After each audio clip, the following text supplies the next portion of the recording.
Hello and welcome to Uncle Cthulhu Reviews. Today I've got a bit of a blast from the past, so as you can probably see if I tilt it up a bit, one of my listeners, watchers, gave me a copy of Wargames Illustrated from December 1989.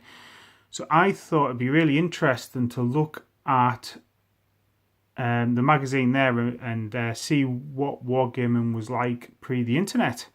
So Wargames Illustrated and miniature war games, just like today, two of the main magazines that were out on the market for historical wargaming. See the price there, £2.75. I actually think back then White Dwarf magazine, for comparison, was about £1.50, might even have been £1.95. So the classic black cover for Wargames Illustrated with a pretty logo. So let's have a look. So yeah, straight away we do have a couple of adverts. Now what you might see is lots of listings. So pre the internet, this was the primary range for companies to show what ranges there were. Obviously now Wargames adverts tends to be a few key miniatures, and you can jump on to your internet and find out the full details of it.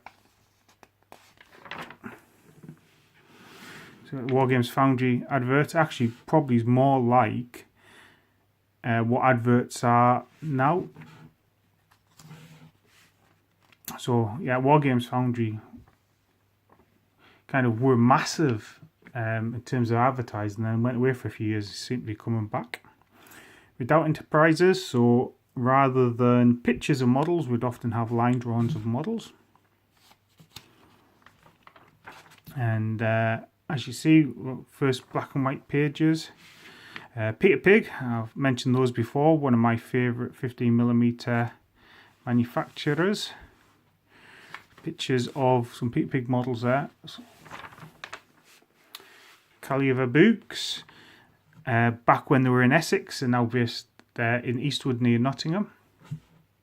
Actually, I was visiting Caliver Books last week. Bought myself a blister pack of Gangs of Rome. All Glory. Rapid Fire. Battle Honours Shop. This is quite an interesting advert for the Wargames Holiday Centre. So I remember these being quite prevalent back in the day, and I don't think I've really seen any adverts for them of late, or seen anything about the similar sort of things. The idea was a place you could go, play mega battles or campaigns, often a bit of getaway. So you had you've got weekend events or weekly events, and that was the Enchanted Cottage, Scarborough. Love Scarborough. If you ever get a chance, Naval Battle in Peasant Park. So, first article. Interesting about the article. No pictures of models, black and white, and actually nothing there which would tell you about the hint at what period it is for. And here you go, there's another article. Again, all black and white, no pictures. Now these are photos from now. I think it was a Wargame show, yeah.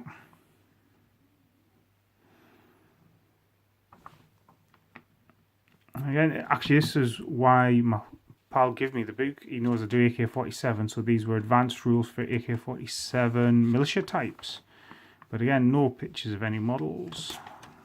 Lots of black and white text. Irregular miniatures. Back in the day I loved irregular miniatures. So again, this is a Fire and Fury update for the Crimea War.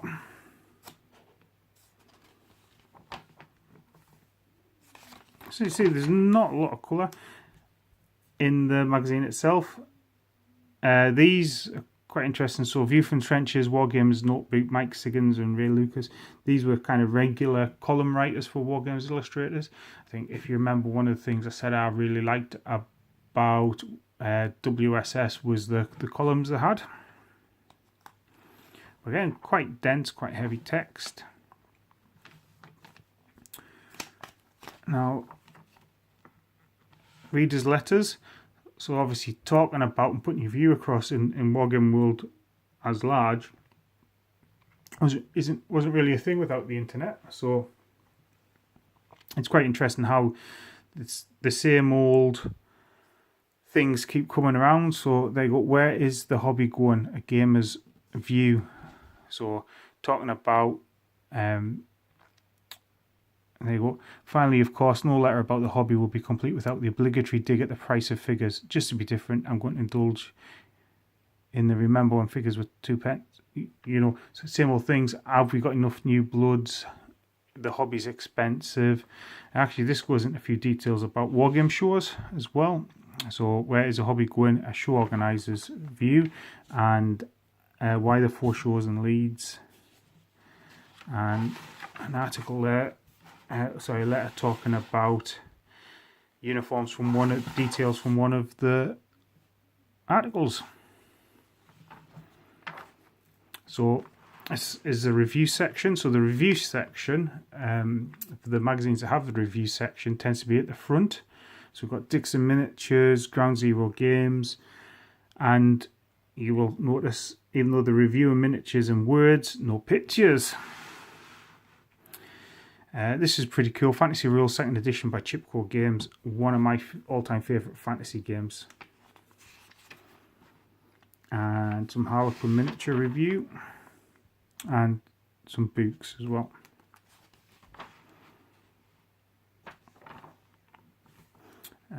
Article Cowboys. With some pictures. Really nice cowboy board.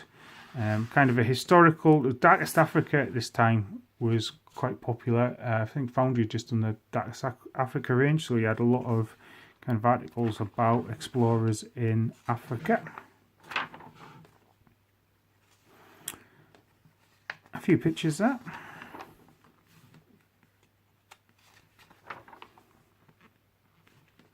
Some pictures from a game from Partisan.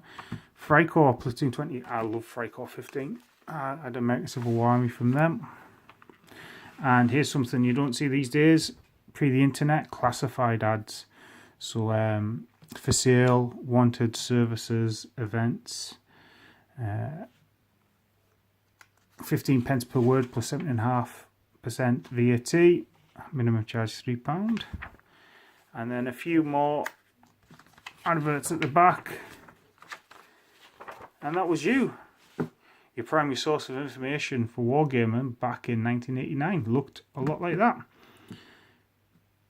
So, thanks for watching. Hopefully that's taken you down memory lane. One of the things that got me thinking about this was I've got Prime membership with Wargames Illustrated right now, so all their back issues are digitally available, so it's quite interesting looking back at stuff like this from when I started wargaming, and got me reflecting about how we purchase, how we consume information, stuff about wargaming. So, anyway, you have a great night.